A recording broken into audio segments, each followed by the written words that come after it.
Ал достар, тағы да қайырлы күн. Teleport Pro Max-тың екінші сабағына қош келдіңіздер. Ендеше біз бастаймыз. Так, достар, Teleport Pro Max екінші сабағына қош келдіңіздер. Бүгінгі біздің сабақты өтетіміз, яғни кешегі айтқан Teleport Pro Max-тағы жаңағыдай әртүрлі переходтардың түрлерін біз сіздермен телефонмен разбор істейміз. Менде мұнда бірнеше видеоларым бар, және де мен бүгін түсірген видеом бар. Сол жерде мен сразу сол переходты қолдану арқылы уже монтажын бітіріп қойдым. Мен сіздерге сол монтажды қалай істеген туралы как раз бірдей именно сізден бірге ары қарай сол монтаж жасайтын боламыз. Жақсы ма? Так, мына жерде мен қазір запись қосайын. Енді қараңыздар, мына жерде міне мысалы біз бүгін бізде Expert Partners деген немізде, компаниямызда бізде партнеріміз бар, яғни біздің экспертіміз Фатима ханым. Ол кісі негізінде бетті тазалау, бетті әрлеу, әрлеу емес пе, в основном бетті тазалау, жаңағындай әртүрлі бір ерінді үлкейту деген сияқты сондай өзінің қызметі бар. И сол кісіге бізге креатив түсу керек болды. Яғни продающий ролик түсу керек болды. Бұған дейінгі біз түсірген продающий роликтарымыз жақсы болып келді, бірақ ол уже оны бір 2-3 күннен кейін CTR төмендеп кетті да, ары қарай ол шықпай қалды да. И сол сәттен бізге жаңа бір идея табу керек болды. Как раз сол кезде мен не істедім? Сіздерге кеше айтқан переходты қолдандым соған. Сол кісіге. Енді қараңыздар, міне нерде түсірген материалдар бар менде, мысалы не ретінде, мысалы сіздерге бір лайфхак ретінде тағы да бір идея айтайын. Біз бүгін студияға бардық. Мен сол жерде мынандай кадрлар алдым. Мынау менде iPhone Pro Max пен түсірілген. Как будто мына жерде сценарий бойынша қыз ұйықтап жатады, типа таң атты. Таң атқаннан кейін барып қыз оянады. Осы оянған уақыттағы бүкіл детальдармен көрсетіп шықтым, крупный план, средний планмен. И одан кейін барып ол жерде айнаға қарайды, айнаға қараған кезде бетінде жаңағыдай прыщик дейді ғой обычно. Қыздарда балалар, любой адамдарда білесіздер, прыщик бар болса, бір безеу бір нәрсе болса, ол көп адамдардың бетінде жаңа комплекс проблема айналады. Ол ұялады көбінде. И именно как раз сол безеулерді емдейтін, курс қой мына кісіде. Бір марафон жасайды. Соған байланысты бізге креатив істеу керек болды. И мына жерде менде бірнеше кадрлар бар, алып қойған. Сол кадрларға мен қазір осы жерде переход жасадым. Енді ол кадрларды мен арнайы телефонмен түсірдім. Осы телефон, и одан кейін барып штативпен түсірдім. Штатив деген бәріміз білеміз не екенін. Егер де сіз бұған дейін менің курсымды алмаған болсаңыз, бірінші рет мына Teleport Pro Max көріп отырсаңыз, онда сізге штатив туралы не екенін білу үшін сіздерге осы Teleport Pro Max курсына бонус ретінде менің алдыңғы түсірген курстарым, жасаған курстарым, Teleport 1, 2 және марафондарым сізге бонус ретінде тегін беріледі. Сол жерден полностью соны толық көріп алыңыз, одан кейін барып қайтадан осы сабаққа келсеңіз болады. Яғни мынау штатив. Айтпай қойдың ішінде, потому что уже білесіздер. Осы штативқа мен телефон тіреп қойдым. И менде одан кейін переходник бар. Переходник қайда кетті мен? Переходник беріңізші. Ана еді оған. Рахмет анамызға. Мынандай переходник. Яғни біздің телефонға, мені. Так, мен бетін жоқ қойған жоқ, нормально тұр ғой, е? Жалған жоқ. Все нормально. Мынау біздің площадка. Телефон, камераны тірейтін площадка болады. Осыға мен телефон переходник жалап қоямын бүйтіп.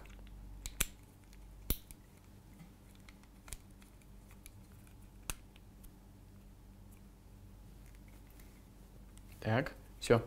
Мынаған телефон тіреп қоямыз. И мен телефонды алдым да былай тіреп қойдым. Дальше сторис форматында керек болды ма? Мен былай бұрдым мені. Көрдіңіздер ма? Все осылай бұрамыз. И одан кейін бізге не қылды? И нерде мен бірнеше кадрларды алдым. Әртүрлі кадрлар болды мұнда. Кейін бағана айтқан телефоннан шығатын переходты істеу үшін бізге не керек? Бізге ол үшін екінші телефон керек болады. Түсінікті ма? Оған екінші телефон беріңізші. Полностью ашып беріңіз. Так.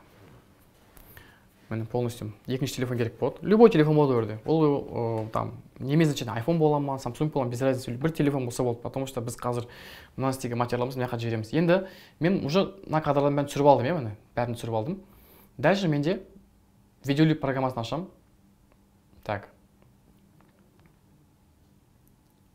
Видеолип программасын ашамыз. И мына жерге новый проект создавать етемін. Новый проект ашып, плюс батырмасын басамыз.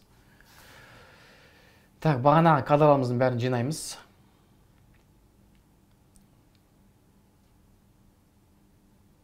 Мына кадрлар, міне.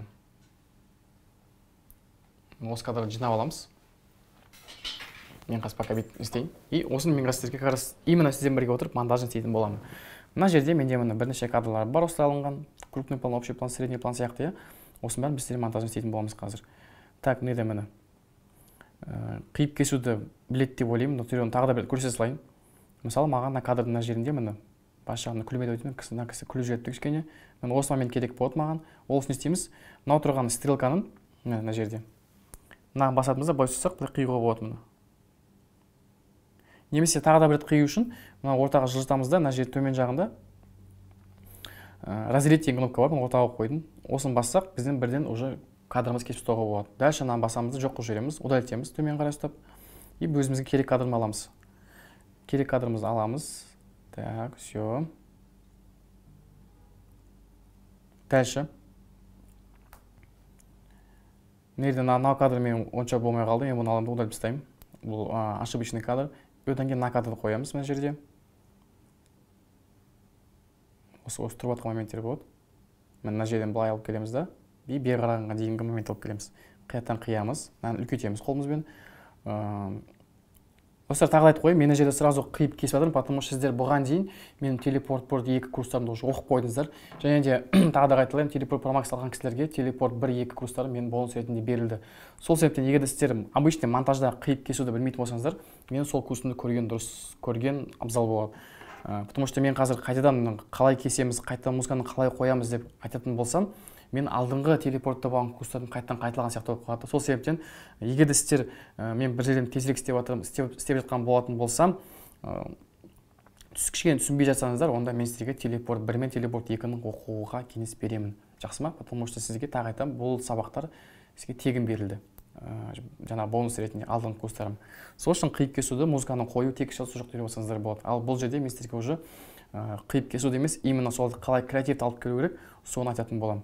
Потому что ертең айтып жүрмеңіздер, Асхат мырза телепорт Pro Max-қа кірді, там приложениенің ішінде қиып кесуді, музыканы қоюды айтпады деп ойлап қалмаңыз деген ғой. Сондай түсініспеушілік болып жүрмеу үшін. Жақсы ма? Штатив керек па? Керек маған қазір, иә, керек. Жерге Пока жерге түсіріп қойын, бетім жоқ тұр ма? Иә, давай, пока жерге түсіріп қойық. Телефон ашып берсеңіз сразу. Иә, ашып блокировкасын тастаңызшы. Так, мен қазір кадрларымды алып жатырмын, қараңыздар.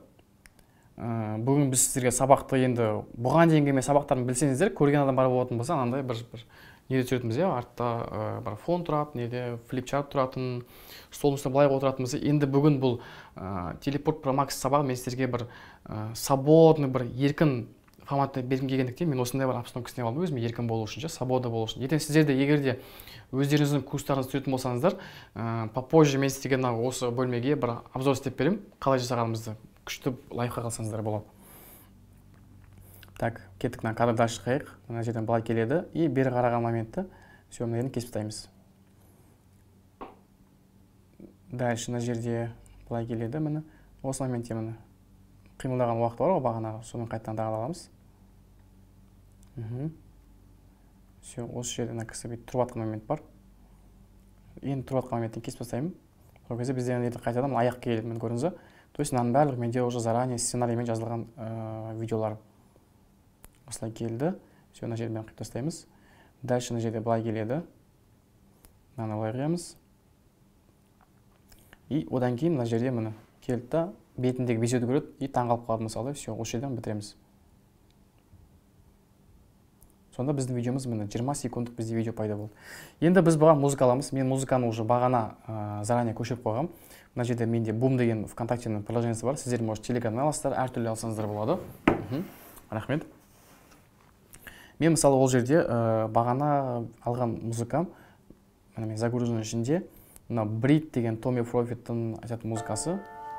Мынау. Естіліп тұр деп ойлаймын. Түсінікті ма? Кішкене тыңдайық, қазір қалай болатын көресіздер.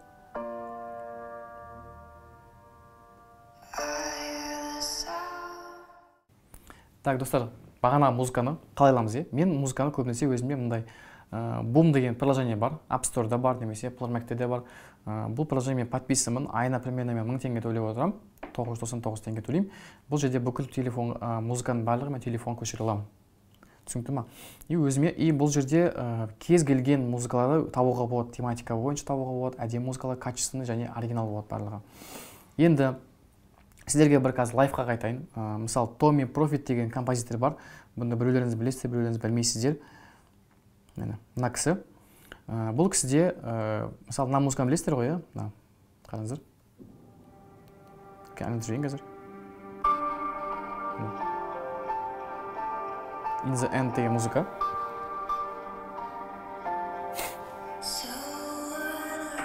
Өте осындай мықты бір трогательный музыкалар жасайды, постоянно тыңдаған кезде денең түршігіп кетеді. И мына жерде ас жағында альбомына келетін болсақ, бұл кісіде бірнеше альбомдары бар. Міне Cinematic Songs дейді, мысалы. Cinematic Songs 6-шы версиясы, төмен жағында міне 2-ші, 3-ші, 4-ші, 5-ші. Мен мынаның барлығын өзім көшіріп алғам. И бүкіл видеоларымда көбінесе осы кісінің музыкасын қолданамын. Сол себептен бұл кісінің музыкасы көбінесе 95% вероятностьпен Инстаграмда бұл банға кетпейді. Түсінікті ма? Потому что қатты анандай бір авторская правасы бар не емес. Соны Инстаграмға өзімізге неге қойсақ болады, бесполезный музыка қойсақ болады. Енді мен музыка таңдап қойдым өзіме. Мына музыка таңдағам міне.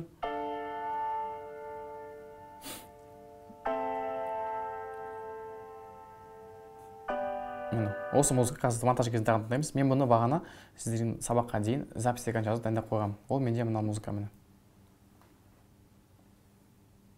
Міне былай тұр. Тема берсеңіз.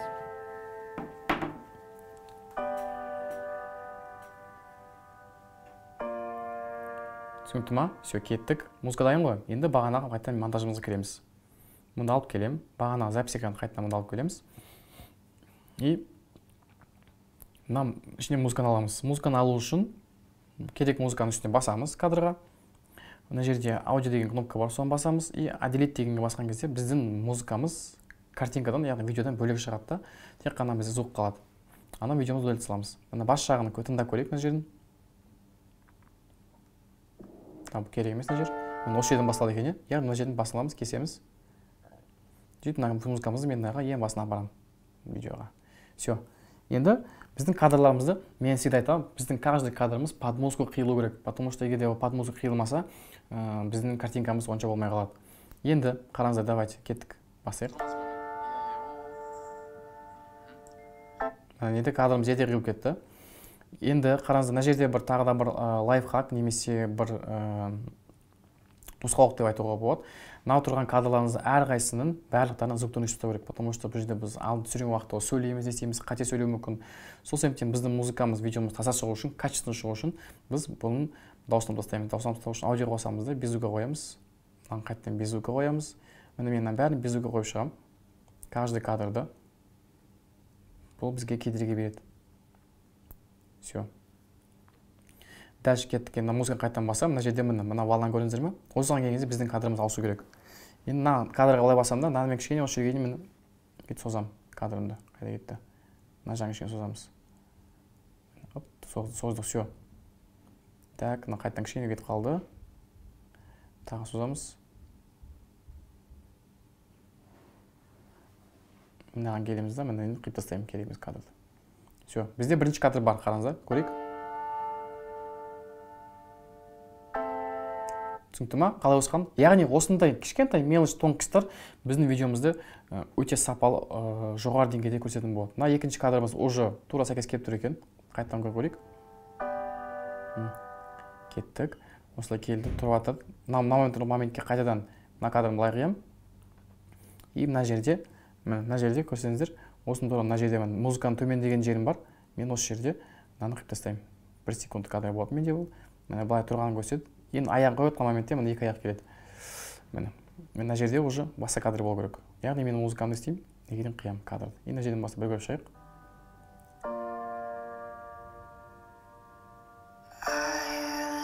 Түсінікті ма? Все, келді, тұрды.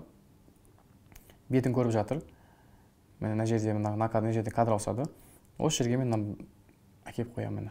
Каждый секундқа, каждый музыканың тұрған волнасына мен өзімнің видеомды әкеліп қоямын.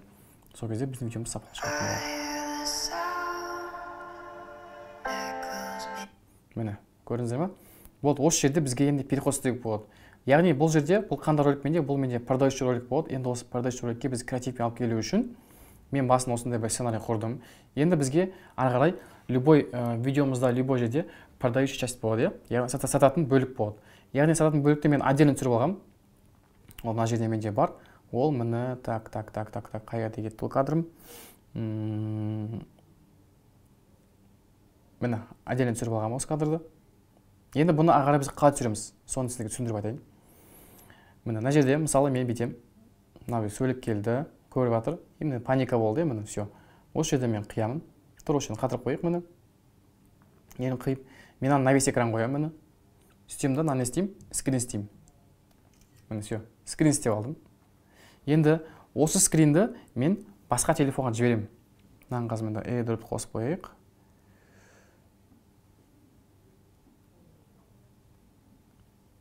Так, все, қосып жатырмын.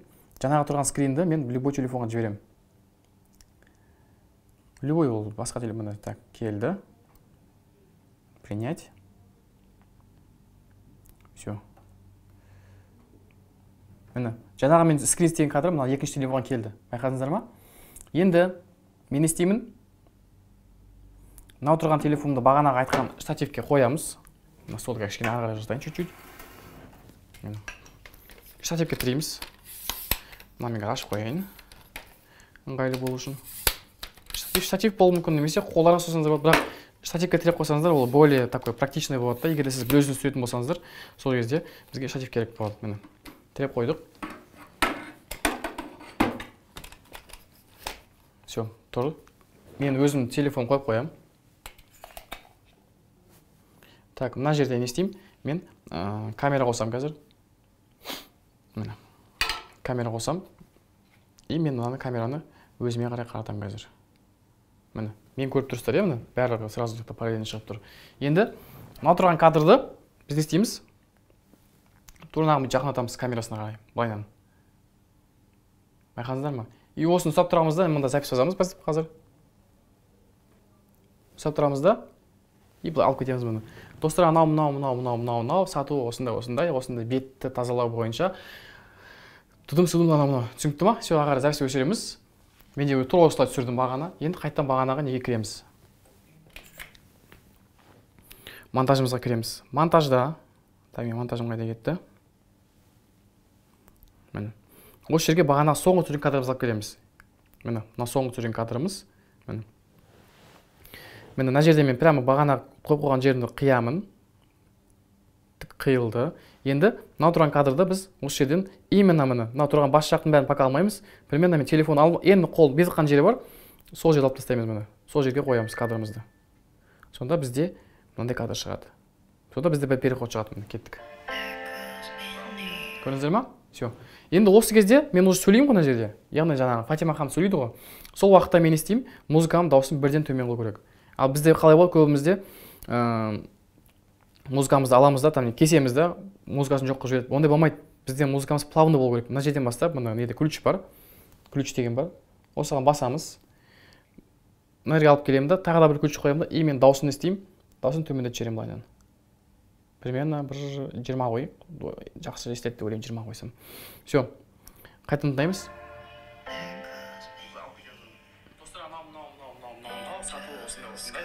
Түсінікті ма?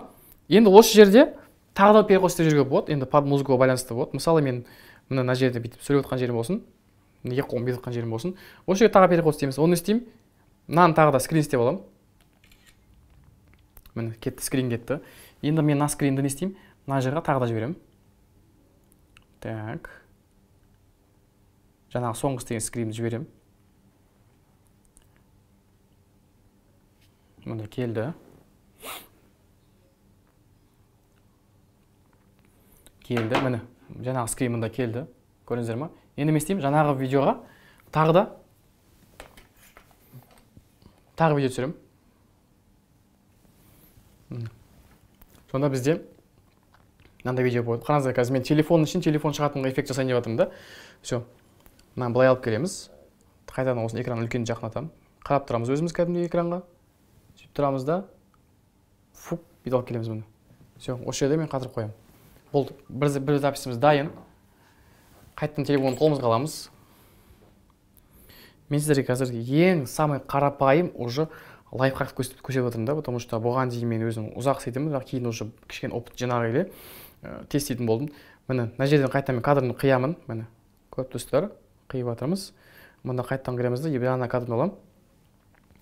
И осы жерден бағана телефонның қолын алатын момент болады ғой, міне. Қазір көріп жатырмын. Міне. Осы моментті біз кесеміз осы жерден. Ой, қайда кетіп қалды.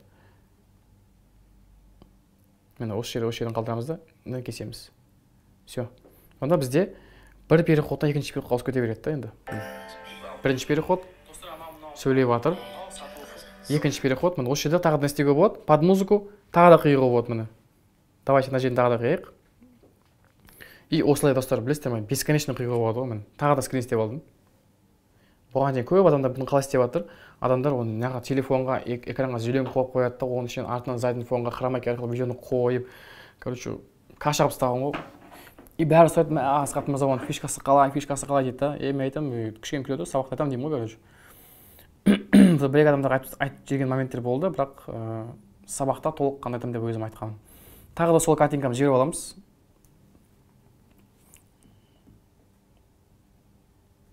Келді, міне жаңағы істеген скриніміз келді, көп тұрсаңыздар.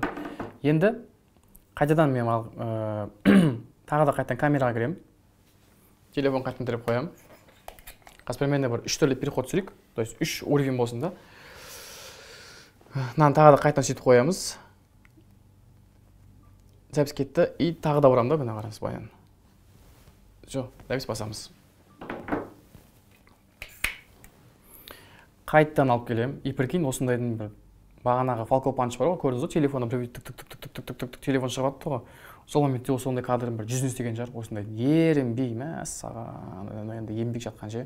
Оны көбісі ойлайды бір оңай деп ше, негізінде ол өте көп еңбек талап етеді. Мына бағана мен кадрын қиған жер, скрин істеген. Қайттан плюсты басам, ең соңғы кадрымды алып келем. Мына жерін тағы айтамын, телефонды ең алғы моментті қайттан қиып аламыз. Так, міне мына жер екен. Былай келеді, міне, фук, алып келеді. Міне, енді қараңызда бізде не болды сонда, қандай переходтар болды. Кеттік. Бірінші, сөйлеп жатырмын. Екінші, үшінші. Мен давай тағы да екі переход алайық осындайды. Сонда біз телефон ішінен біреу, екеу, міне, былай келеді. Так. Енді мен мынандай істеген кеп тұрды, қараңызшы. Бүйтуге болады да. Яғни мен бағана бері былай жерде түсіріп жатырмын ғой. Бүйтіп қолымды айналдырамын да, келесі кадрда мысалы ол столдың үстінен пайда болсын да, мысалы ше, бүйтіп айналатын ғой. Оны қалай істеуге болады? Просто қарапайым. Бірінші, всегда екінші телефон керек болады. Мына жерде мен қайтадан скрин істеймін. Осы жерден скрин жасаймыз. Примерно мына жерде. Байқасаңыздар, мен қараңыздар. Ішіндегі біреу, екеу, мынау үшінші переходта. Қазір біз төртіншісін істейін деп жатырмыз. Тағы да скрин жасаймыз. Ол скринді істеймін. Скринді бағанағы тұрған телефонға тағы жібереміз. Ең соңғы скринімізді. Міне ол мынау. Мұнда airdropпен жіберейік. На расслабоне отырған сабақ болсын деп ойлап тұрмын, күшті болсын деп ше. Напрягать етпейтін. Все, міне. Бағанағы кадрым келді. Көрдіңіздер ме? Дәлішін істейміз. Енді мен яқтан түсіріп жатырмын. Давайте енді мен столдың үстінен переход болсын маған қазір. Сәдеп пока мында жинап қойын. Міне. Мен істеймін. Мына кадр тұра береді. Қайттан бағана камераға алып келеміз. И мына жерде міне. Былай келеміз міне. И мен қолым былай қойып келем, короче. Түсінікті ма? Так, мына экранды ұстап аламыз. Записьті басамыз. Бүйтіп алып келе берем ғой міне. Все, тағы бір кадрымыз дайын болды. И осылай ол жағарай қуа береміз да, бесконечнеше. Так, монтажға қайтадан алып келемін. Менде жаулық қапты қайтадан кіреміз қазір. Так. Қайтадан плюс батырмасын басамыз. И мына жердегі мынаны аламыз. Примерно мына жердің басын кесіп аламыз да, хоп. Мынаны бағана кішкене жерін кескенбіз, соны аламыз. Сонда бізде міне телефонымыз бүйтіп тұрады да, бүйтіп екінші кадрға кетіп қалады міне. Түсінікті ма? Осылай істеуге болады. Дальше не істеуге болады. Тағы да бір идея келді маған қазір. Бағана ойлап қойғам. Мына жерден аламыз міне, осы жерден переход кетсін. Мынаны скрин жасаймыз. Уже столдың үстінен. И осылай скрин істей бересің, короче, бесконечно кете береді ғой. Байқадыңыздар ма? Дальше уже под музыку қуа беретін боламыз. Қайтадан жібереміз неға. Принять. Все, міне. Қайттан камераға кіреміз. байқаңыздар, уже тез да, қарай, қиын емес.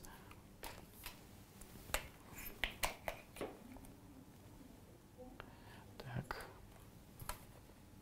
Мен қазір былай істеген телефон шығарам, мынадан и қолым былай айналдырамын да, сол айналған кезде менімен бірге камера айналатын болады да. Түсінікті ма? Міне, кеттік. Мына экранға бір басып қоямыз. Көрініп тұр деп ойлаймын сіздерге. 1, 2. Міне өйстіп айналдырамыз. Все. И дальше осы переходтан кейін қайтадан стол үстін пайдаланамыз. Так, кеттік, видеолипқа кіреміз. Қазір мен сіздерге осыны қалай бояу жөнінде тағы да бірнеше приложение тізім беремін. Бұған дейін сіздер бұл приложение мүмкін білесіздер, бірақ көп адам ол приложениені білмейді. Все, мына жерден аламыз да, міне. Осы жерін кесеміз. Все. Былай келді, көрдіңіздер ма? И мен міне, қара, қолды бұрып жатырмын ғой, сол бұрғанға байланысты біз видео жасаймыз. Енді бұл жерде бұған дейін біз скрин істедік қой, енді бұған дейін біз не істейміз? Видео скрин істейтін боламыз. Ол вообще уже ураган болды, достар. Мынаңыздар қазір. Міне былай келді. Именно осы моментте біз уже видеоны алып келеміз қазір. Так, достар, енді қараңыздар. Бағанан бері біз не істедік? Картинкалардың бәрін алдық, скриндарды. Енді біз не істейміз? Біз қазір видеомен істейтін боламыз. Ол үшін мен істеймін. Қайтадан бағана видеолипқа кіремін. Видеолип приложениесіне кіреміз да, мына жерде мына өйстіп тұрған уақытта айналатын болады. Бізде видео айналатын болады. Мен мына жерді қойып қоямын. Мына жерден сразу камерасын түсіріп алсам осы жерден. Кейін өзіме жібере саламын. Так, камерасын қоямыз. Так, неде кішкене маған свет мешет деп тұр. Ол үшін кішкене былай алайыншы қолыммен. Былай аламыз да, епитеп айналдырамыз. Все, мен ғана кішкене атқандырайын, чуть-чуть атқандырайын.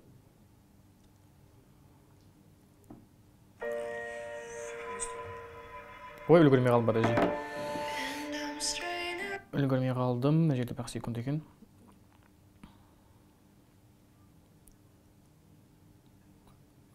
Ақтамасты қосып қойып.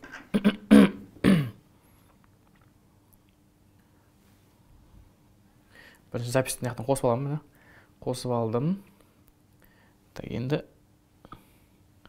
қайда кетті?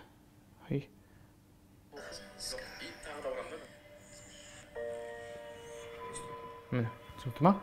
Все, енді переходымызды аламыз. Так, көрейші қалай болғанын.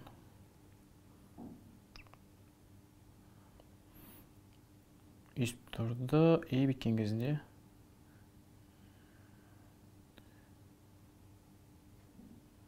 Так, мен ерте істеп қойыппын қайтадан. Болмайды, потому что бізге именно мына момент тұр ғой, мына осы момент. Осы жерде біздің телефонымыз былай обратно кету керек та. Дұрыс болу үшін, сол үшін тағы да кішкене артқа қойық. И мен сол момент кеткен кезде ғана телефонды артқа қарай бүйтіп жылжытамын. Қайтадан дәлдеп аламыз. Записьті қостым. 1, 2. Бұлай алып келеміз. Все. Жазылды. Жаңағы видеоны өзіме жіберіп алайын енді. Соңғы видеомды. Соңғы видеоны жіберіп аламыз.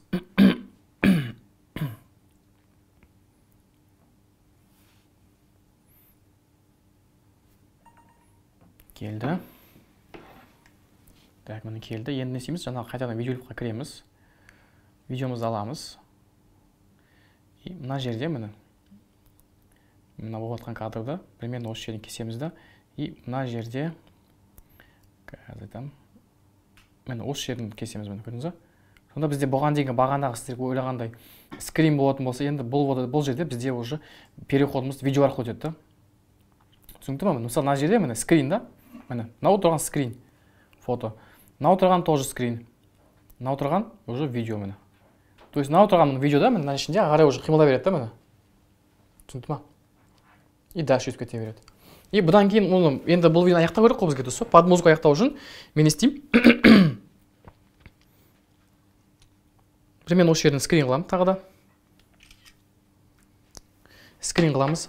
Бағанағы Falco Punch, ол қалай істеді? Ода қағаздар болды, дұрыс па? Қағаз болды. Яғни қағазда ол осы скрин істеп алған қағазды кәдімгідей принтер арқылы шығарып алады. Распечаткаға тура мен жаңа мысалы ойлаңызшы, мынау тұрған қағаз деп ойлаңыз міне. Мынау тұрған қағаз деп ойлаңыз. Представьте, мына фото иә. И осы жерден бағанағы көскенде бүйтіп фук алып келеді да, мына қағазды мыз жібереді. Осындай переходтың түрлері бар тоже да. Білесіздер ме? Енді ол мықты видеолар істеуге болады. Бұл жерде уже идеяға байланысты болады да. Идеяны жаңа сізге көрсеттім парақшаны. Falco Punch'ның страницасына кіреміз. Тура мен айтқан бойынша техникамен түсіреміз да, и любой видеосын қайталайсыздар. Осы сабақтан кейін сіз Falco Punch'ның кез келген видеосын қайталайсыздар. Потому что мен сіздерге уже соның құпиясын қалай істеу техникасын айтып бердім сіздерге. Түсінікті ме? Давайте соңғы завершающий видеомызды бітірейік. Так, на скрин келді ме, келген жоқ па маған? Соңғы скрин. Соңғы скринді аламыз да.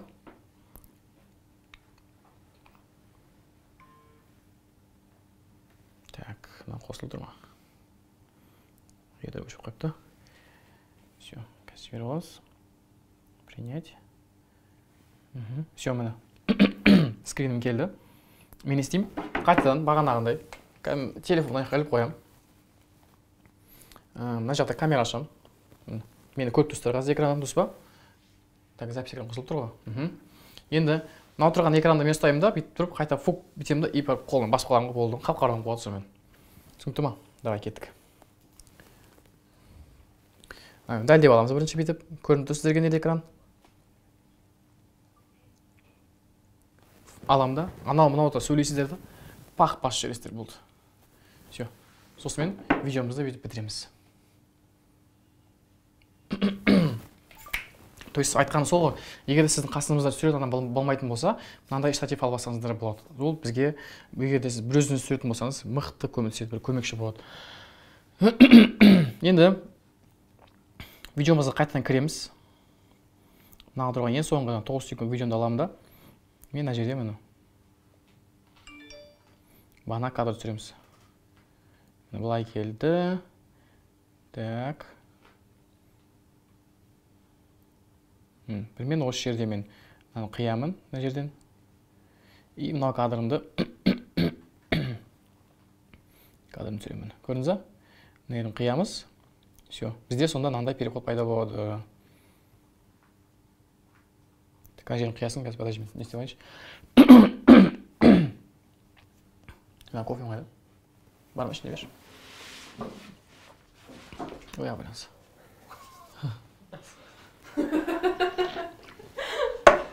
Это было бы эпично. Так, достар, все, мені бізден анда видео пайда болып қараңыздар. Бірінші переходты.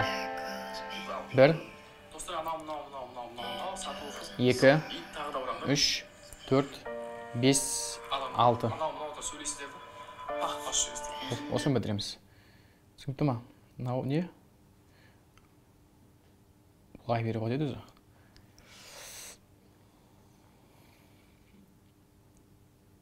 Мына ұмытып кеттім ғой, мен қоямын деп мына жерге. Бұл осы жерде болу керек еді ғой.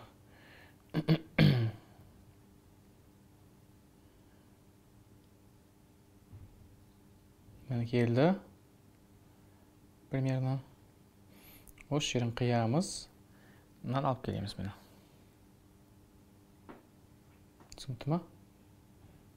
Фук. Болды. И мына жерде уже біз бітіреміз.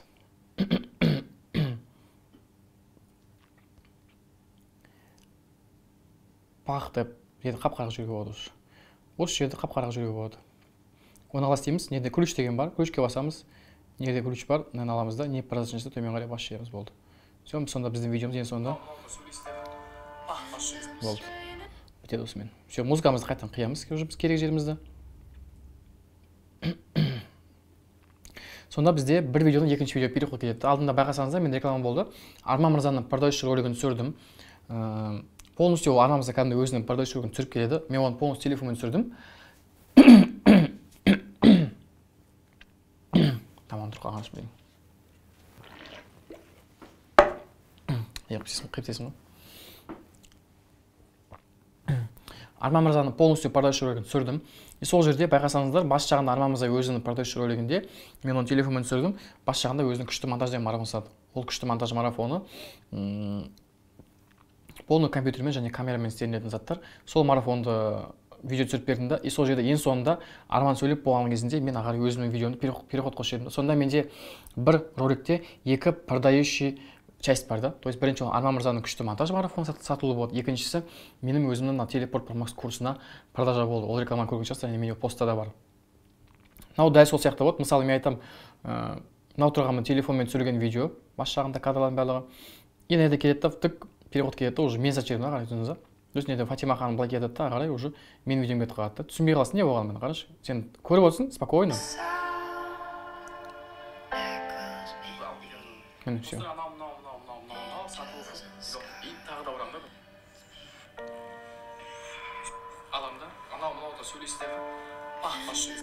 Түсінікті ма? Енді мен бұны бағана Фатима ханымға істеген ролигін қараңыздар, ол мынандай. Бастан көрейік.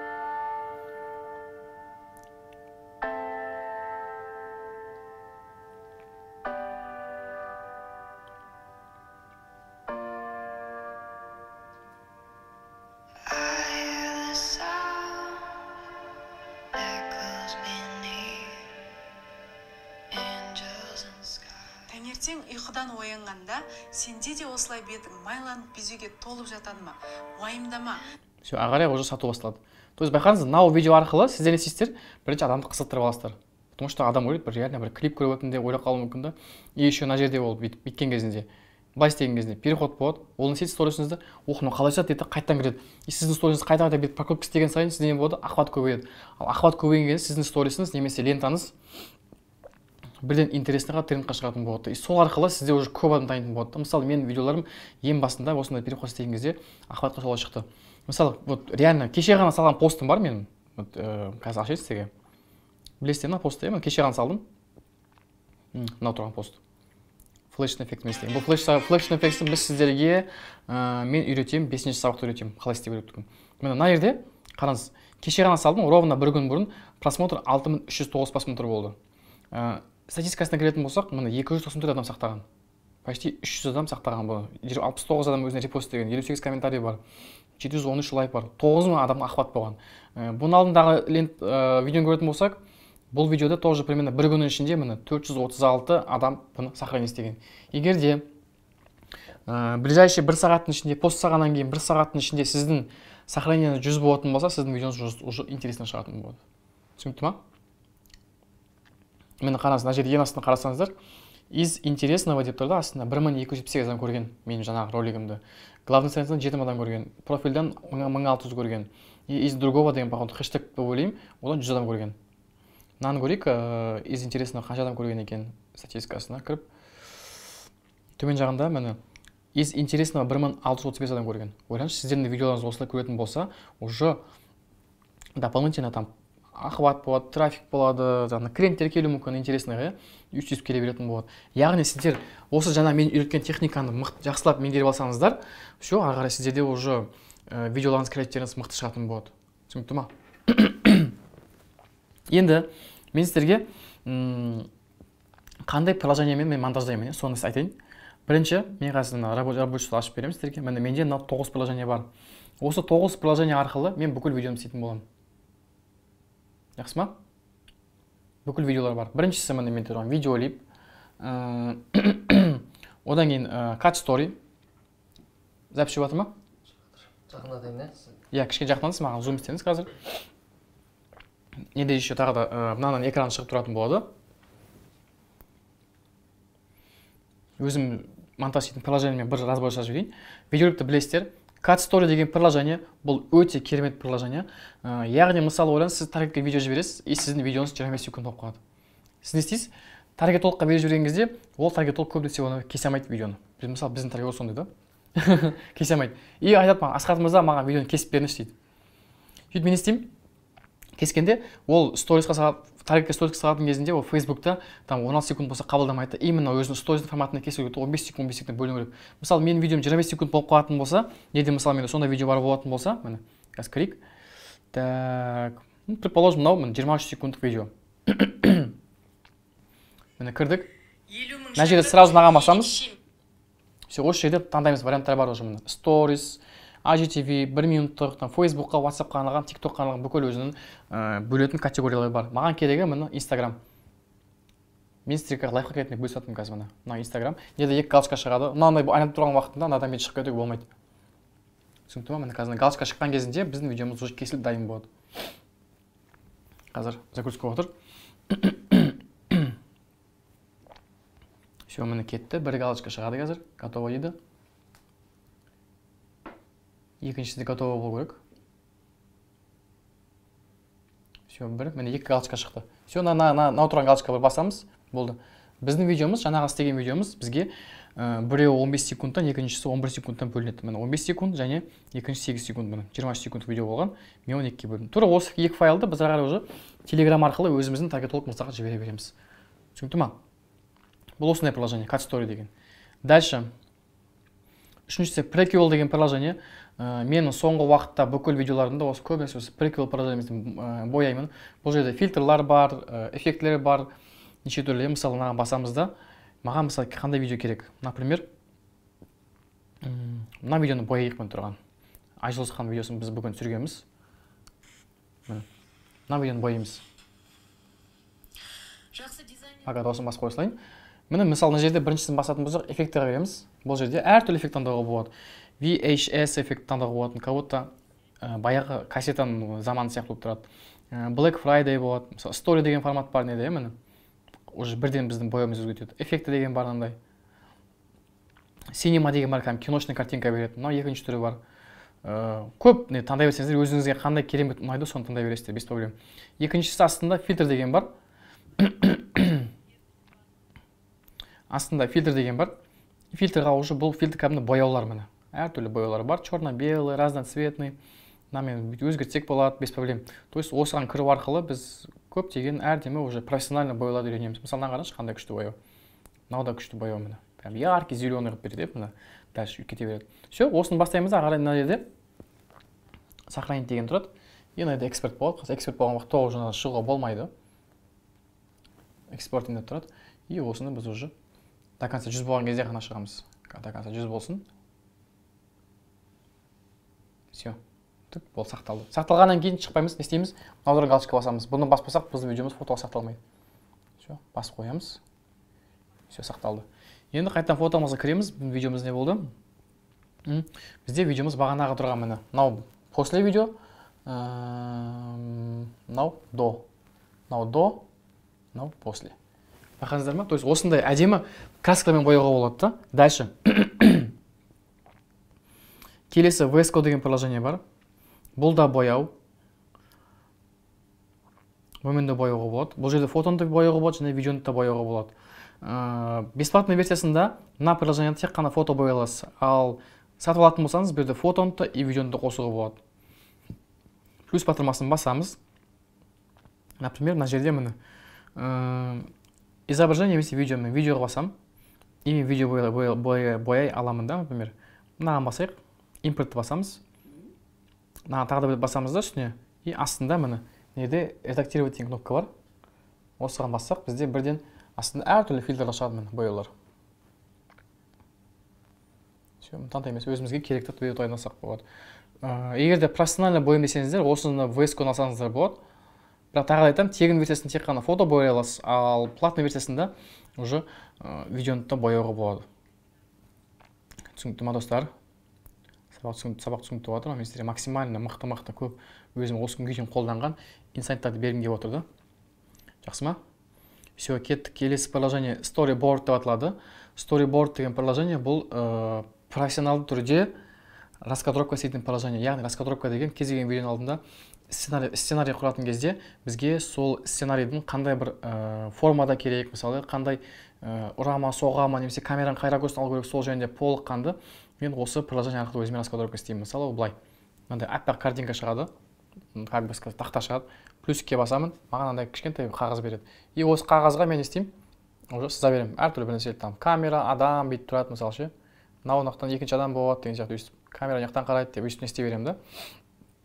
Тағы да плюс басамыз. Қайта папкаға кіреміз, тағы да плюс басам. И өйстіп кете береді да, болды. Бүкіл видеолар осылай раскадровка кете беретін болады. Осы арқылы мен өзімнің бүкіл видеомды полностью сценарий істеп аламын. Түсінікті ма? Все, кеттік Storyboard. Видеорама деген бұл да өте керемет приложение. Бізге мықты эффектілер береді. Мысалы, мынандай эффекттер жасауға болады бұл жерде. То же самое қайта мына видеоны ала тұрайын мен. Nextқа басамыз да, и мына жерде міне қараңыздар астында Video FX деген керемет видеоға фильтр үстіне фильтр қояды. Әртүрлі жаңағы мысалы мынандай қараңыз. Конфетти жасауға болады, жаңбырдың түрі бар, қардың түрі бар, электрик ролл деген бар. Кішкентай осыны шығарайын. Мынандай міне осыны мені сойсыз көрдіңіздер. Телепортацияға арналған күшті эффектілер, жер сынған сияқты. Оттар, Explosions деген жазу не бар, бұл яғни әртүрлі жарылыстың түрлері.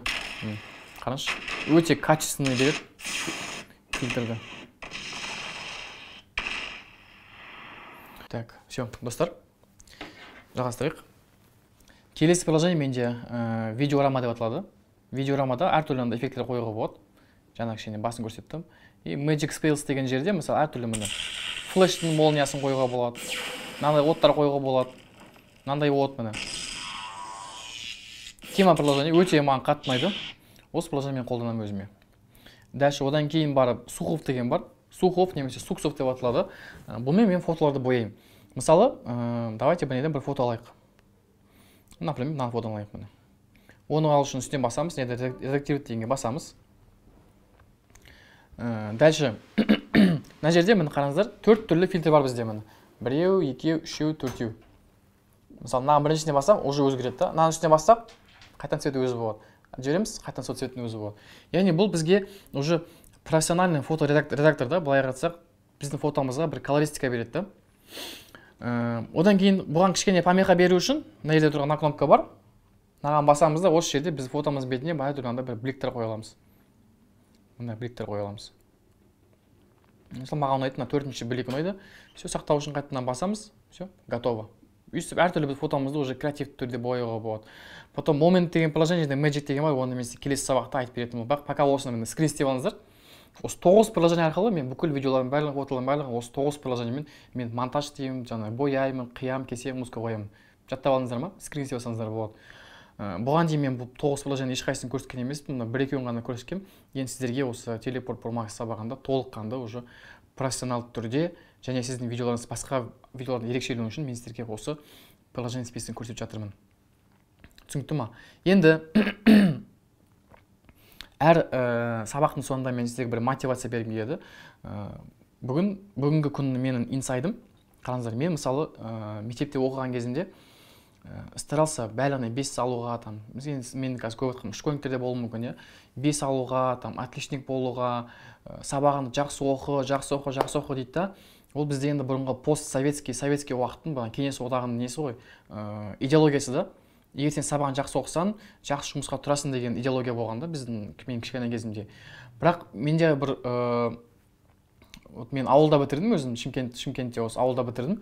Сол жерде менде андай болды. Классасым болды. Ол НТ-ға түсе алмай қалды. Реально двоечник болған, бір классасым болған. Сол двоечник болды. НТ-ға түсе алмай қалды, құлап қалды. Мен грантқа түсіп кеттім универде бухгалтерия саласында. Бұған дейін мен 10 жыл бухгалтер болғанымды уже бәрі біледі.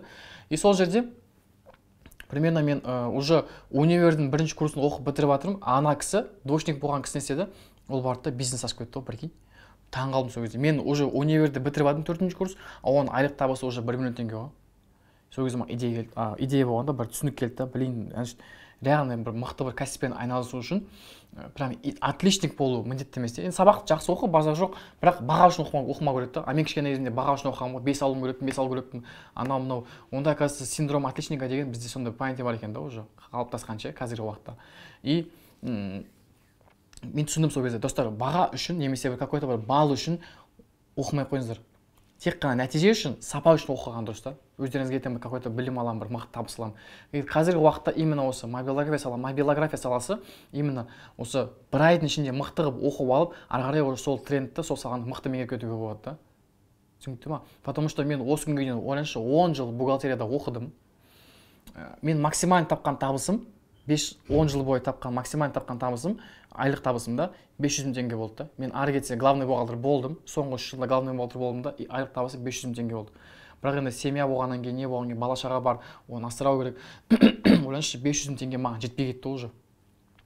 машинамның кредиті болды, ипотека болды, одан бөлек кредит ала аласың, но жетпейді да. Енді ойлап тұрмын да, сонда қазір 150 мың теңге, 200 мың теңге алатын мамандықтар, ол қалай олар айлық жеткізеді деп ойлаймын да. Жаныма шекті сол кісілерге ше. Қалай сол минимальный зарплатаға өмір сүріп жатқан адамдар бар да, мысалы ше. Олардың барлығы қандай базар жоқ, 200 мың теңге зарплата алып жатсын. Білем, 200 мыңға, 300 мыңға зарплата алатындар бар, бірақ олардан да өздері кредит алады да, жаңағыдай iPhone кредит қалап алады, телефон кредит қалады деген сияқты. Жетпейді де бәрібір. Сол үшін достар, зона комфорттан шығу керек. Қазіргі уақыттағы жаңа саланы именно осы мобилография болсын, любой қазіргі уақытта интернет-маркетолог, таргетолог дейді, SMM мамандар бар. Қазіргі уақытта именно тренд болып жатқан салалар именно осы интернет-маркетолог саласы. Мобилография сол интернет-маркетологтың ішіндегі тоже бір бөлігі да, яғни ол видео-маркетинг деген салаға жатады, мобилография саласы. Бұрынғыда дәу камера ұстап уже керек емес та, уже мен сіздерге уже оны доказать еттім, что реально обычный телефонмен продающий видео түсіру арқылы көптеген миллиондаған теңге табуға болады да. Егер де сен осы видеоны көріп отырсаң, яғни сен уже дұрыс қадам істедің да. Сен дұрыс қадам істедің, потому что сен уже жарқын болашаққа деген уже бір қадам бар да. Енді сен аман есен осы курсты оқып бітсең, мен саған гарантия беремін, ертең сен мықты нәтиже аласың. Мынау қазіргі болған екінші сабақ, бұл переходтарды Қазақстанда әлі ешкім үйреткен емес. Мен бірінші болып үйретіп жатырмын. Және мен өзімді Қазақстан бойынша мобилограф номер 1 деп есептеймін болды. Точка қоямын осыдан кейін. Түсінді ма? То есть телефонмен видео түсіру арқылы реально уже потолок жаруға болады да, оның бұрынғыдай ограничение жоқ та. Телефонның қазіргі акцент ұрып жатқан моменттер ол именно iPhone болсын, Samsung болсын, любой Android телефон болсын, барлығы қазір не істеп жатыр, қай неге күшіп жатыр, мына камераға күшіп жатыр. То есть бүкіл күштерін, бүкіл технологияның бәрін камераға ұрып жатыр да. Яғни ол бұдан кейін де мобилография саласы бара тренд бола береді да. И ойлаңызшы, бұған сұраныс көбейген сайын, яғни бұл салада бағасы да қымбаттай береді да. Бұдан бір жыл бұрын мысалы продаж роликтерді мен 15 мың 20 мыңға түсіретім, ал қазір мен бір продаж ролигін 100 мыңға түсіремін. Ертең сіздер де мықты меңгеріп алсаңыздар, түсіре аласыздар да, сондай бағада. Клиентті қайдан табамыз, идеяны қайдан табамыз, оны мен сіздермен алдағы сабақта толыққан түсіндіріп айтып беретін боламын. Так что вообще уайымдамаңыздар. Мына жерде хэштег шығатын болады, телепорт промакстың хэштег болады. Осы екінші сабақты істеп, бағана переходтарды жасасаңыздар, ойлап таудың қажеті жоқ, бағана мен айтқан аккаунтты Falco Punch аласыздар, видеосын записьін көшіріп аласыздар, соған видеолюбқа саласыздар, немесе кэпкаға саласыздар да, сол сияқты переходты істедіңізші болды. Ал переходтың істеу техникасын жаңа сіздер осы сабақта көрдіңіздер. Вообще қиын емес, өте қарапайым. Просто бұған дейінгі адамды көрген кезде бір ауыр, қиын деп ойлауы мүмкін да, бірақ мен сіздерге қазір именно ең легкий, ең жеңіл түрін көрсеттім да. Түсінікті ма? Так что вообще уайымдамаңыздар. Егер де андайдыңдар болады, мен қазір бір-екі видео түсіремін да, атпай қалады, бөдет деп ойлауы мүмкін. Достар, Паретто заңдылығы бойынша, просто Google-ға Паретто заңдылығы деп жазыңызшы, типа закон Паретто десеңіздер, 80-20 деген специально сондай понятие бар. Яғни сіздің мысалы 10 видео істесеңіз, оның 7-еуі онша шықпауы мүмкін, бірақ 8-ші, 9-ші видеоларыңыз уже мықты шығатын болады. Түсінікті ма? То есть егер де сіздер қолын икеме келмейтін болса, бір видеоны просто 10 рет қайталаңызшы, сіздің бірмен 9-ші, 10-ші видеоларыңыз идеально шығатын болады. Сөйтіп бір видеодан уже кете береді ары қарай. Түсінікті ма? Ендеше достар, давайте осы біз екінші сабағымызды бүгін бітіреміз. Құдай қаласа ендігі аптада сіздерде үшінші және төртінші сабақ шығады. Ол жерде біз сіздермен үшінші сабақта телефон арқылы объектіні қалай 3D қылып істеуге болады. Бұған дейін олар барлығын компьютермен істейтін болған, а мен қазір соны телефонмен істей аламын да. И одан кейін төртінші сабақта мен сіздерге текстті қалай креативті, стильді, мықты бір стиль көрсетемін. Сонымен уже біздің продающий ролигіміз, креативті продающий ролигіміз мықты шығатын болады. Мен сіздерге соны үйрететін боламын. Так что бүгінгі екінші сабаққа көріп до конца отқаныңызға мен мың алғыс, рахмет. Енді Құдай қаласа ендігі аптада үшінші және төртінші сабақта жолыққанша достар. Давайте.